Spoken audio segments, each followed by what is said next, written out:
Assalamualaikum warahmatullahi wabarakatuh. Perkenalkan, nama saya Tari Utami.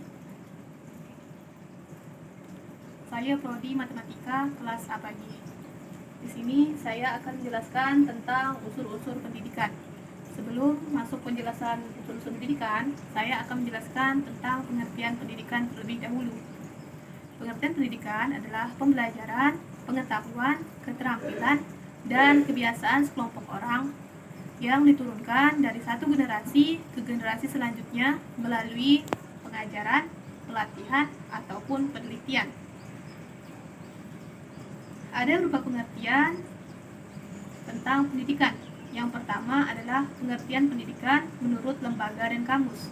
Yang pertama adalah Undang-Undang Nomor 2 Tahun 1989 yang mengatakan bahwa pendidikan adalah usaha untuk mempersiapkan peserta didik melalui kegiatan bimbingan, pelatihan, ataupun pengajaran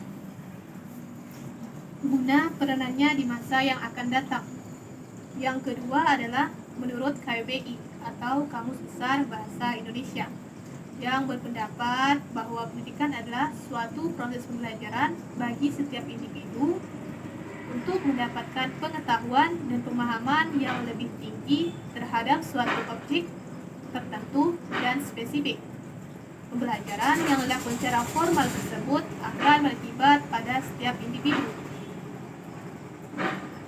yang memiliki pola pikir, perilaku, dan akhlak yang sesuai dengan pendidikan yang diperolehnya. Yang kedua adalah pengertian pendidikan menurut ahli di Indonesia. Yang pertama adalah Dr. Andus Pasti Sumanto, Magister Pendidikan, berpendapat bahwa pendidikan adalah suatu proses pembelajaran yang menghasilkan pengalaman yang memberikan kesejahteraan hidup, baik batin maupun lahir. Yang kedua adalah menurut Ki Hajar Dewantara, pendidikan adalah suatu tuntutan dalam kehidupan tumbuhnya anak-anak. Maksudnya ialah pendidikan menuntut segala kodrat yang ada pada peserta didik sehingga sebagai manusia dan anggota masyarakat dapat mencapai keselamatan dan kebahagiaan hidup yang setinggi-tingginya. Yang ketiga adalah pengertian pendidikan menurut ahli dunia. Yang pertama adalah Stella Van Vechten Henderson yang mengatakan bahwa pendidikan adalah suatu kombinasi dari pertumbuhan dan perkembangan insani dengan warisan sosial. Yang kedua adalah Profesor Dr. John Dewey yang mengatakan bahwa pendidikan adalah suatu pengalaman di mana kehidupan merupakan pertumbuhan. Maka pendidikan berarti membantu pertumbuhan batin manusia tanpa dibatasi oleh usia. Proses pertumbuhan adalah proses penyesuaian pada setiap fase dan menambah cakapan dalam perkembangan seseorang melalui pendidikan. Ada beberapa batasan mengenai pendidikan. Yang pertama adalah pendidikan sebagai proses penyiapan tenaga kerja. Diartikan sebagai suatu kegiatan membimbing peserta didik sehingga memiliki bekal dasar untuk bekerja. Pembekalan dasar tersebut biasanya berupa pembentukan sikap, pengetahuan, dan keterampilan. Contohnya adalah ketika Anda ingin bekerja atau berprofesi sebagai seorang guru, maka Anda diharuskan berpengetahuan ataupun berpendidikan yang tinggi.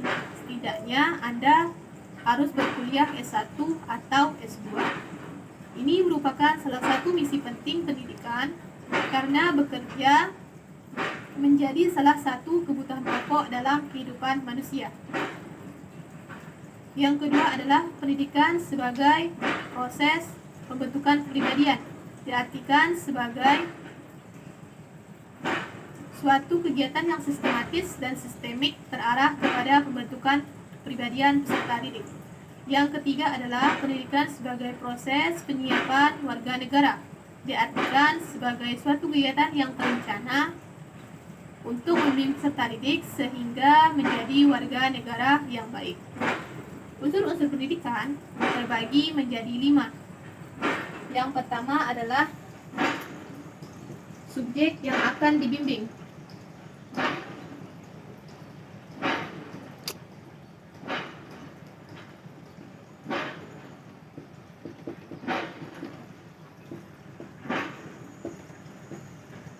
Atau peserta didik.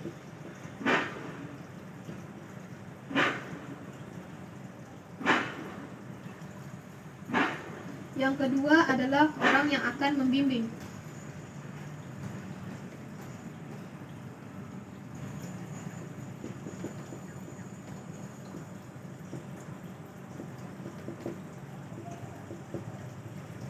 Atau pendidik.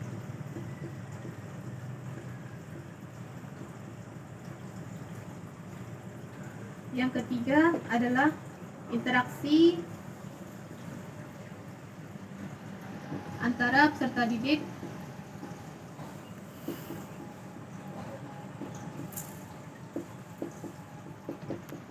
dan pendidik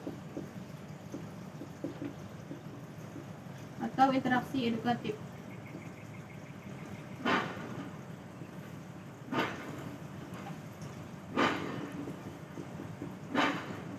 Yang keempat adalah faktor yang mempengaruhi pendidikan.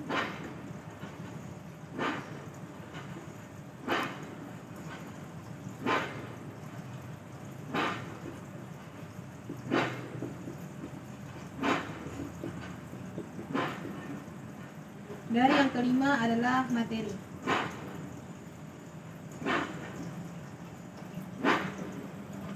Subjek yang akan dibimbing atau peserta didik adalah secara etimologi, peserta didik adalah anak didik yang mendapatkan pengajaran ilmu. Sedangkan secara terminologi, peserta didik adalah anak didik atau individu yang mengalami perubahan perkembangan atau pertumbuhan sehingga masih memerlukan bimbingan dan arahan dalam pembentukan kepribadian serta sebagai bagian dari struktural proses pendidikan. Dengan kata lain, peserta didik adalah seorang individu yang tengah mengalami fase perkembangan atau pertumbuhan baik dari segi fisik, mental, maupun pikiran. Pertumbuhan dan perkembangan peserta didik sangat dipengaruhi oleh 3 hal. Yang pertama adalah tempat di mana peserta didik itu tinggal. Yang kedua adalah teman bermain atau orang di sekeliling peserta didik. Dan yang ketiga adalah tempat di mana peristiwa bimbingan berlangsung atau lingkungan pendidikan. Yang kedua adalah orang yang akan membimbing atau pendidik. Pendidik diartikan sebagai seorang yang bertanggung jawab terhadap pelaksanaan pendidikan dengan sasaran peserta didik. Seorang pendidik harus memiliki kewibawaan, di mana kewibawaan itu dimiliki oleh orang yang sudah dewasa. Dewasa di sini diartikan sebagai kedewasaan jasmani, kedewasaan rohani yang ditompang oleh kedewasaan jasmani. Kedewasaan rohani dapat tercapai apabila seorang individu telah memiliki cita-cita hidup dan pandangan hidup yang tetap. Dan kedewasaan jasmani dapat tercapai apabila seorang individu telah berada di puncak pertumbuhan yang optimal. Yang ketiga adalah interaksi antara peserta didik dan pendidik atau interaksi edukatif. Interaksi edukatif pada dasarnya adalah komunikasi timbal balik antara pendidik dan peserta didik yang bertujuan yang terarah pada tujuan pendidikan. Di mana ketika proses pembelajaran di dalam ruangan sedang berlangsung, diharapkan antara peserta didik dan pendidik agar menjadi partner yang saling berargumen logis guna mendapatkan suasana belajar yang efektif. Ketika seorang pendidik memberikan bahan ajar berupa materi pelajaran dan contoh-contoh, diharapkan respon yang baik dari para peserta didik, baik sebelum proses pembelajaran dimulai maupun setelah proses pembelajaran terlaksana. Saling menghargai juga akan sangat membantu proses pembelajaran pada saat itu, di mana seorang pendidik ingin dihargai dan peserta didik ingin mendapatkan perlakuan yang santun dan baik pula. Yang keempat adalah faktor yang mempengaruhi pendidikan. Faktor yang mempengaruhi pendidikan terbagi lagi menjadi dua. Yang pertama adalah alat dan metode, dan yang kedua adalah tempat peristiwa bimbingan berlangsung. Alat dan metode diartikan sebagai segala sesuatu yang dilakukan dan diadakan dengan sengaja untuk tujuan pendidikan. Contoh alat pendidikan adalah misalnya internet teknologi seperti sosial media, handphone, televisi, radio, dan lain-lain. Metode pendidikan terbagi lagi menjadi dua sifat. Yang pertama adalah metode pendidikan yang bersifat preventif, dan yang kedua adalah metode pendidikan yang bersifat kuratif. Metode pendidikan yang bersifat preventif adalah metode pendidikan yang berfungsi untuk mencegah hal-hal yang tidak diinginkannya.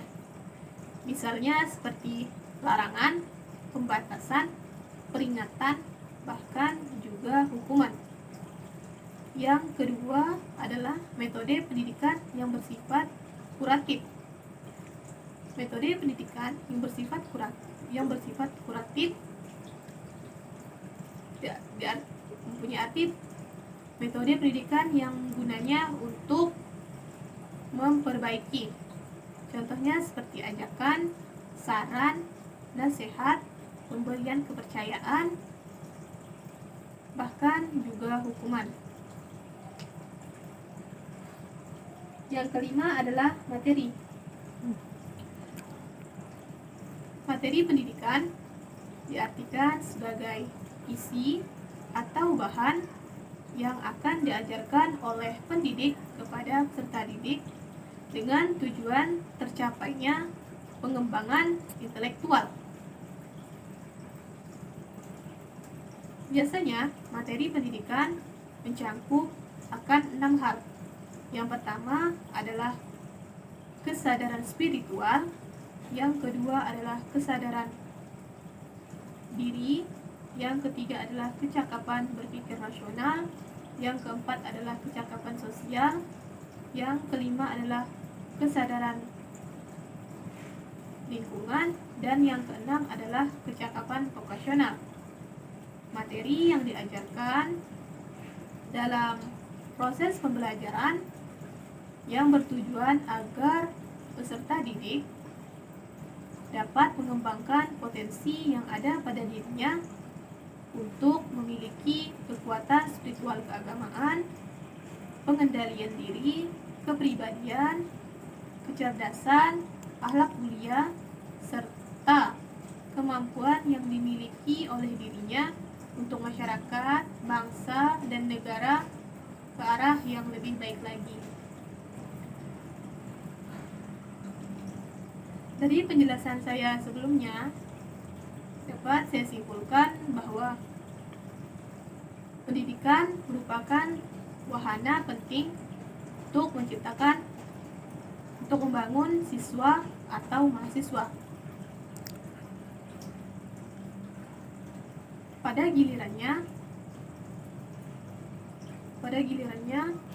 manusia hasil pendidikan itu menjadi salah satu sumber daya pembangunan.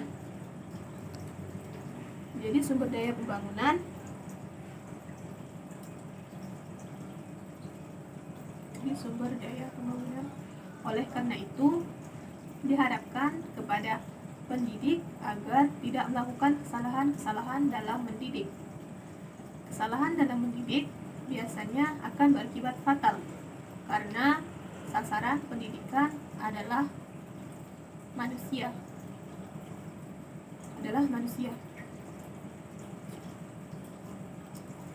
Kesalahan mendidik dapat dihindari apabila seorang pendidik memahami tentang arti dari pendidikan itu sebenarnya.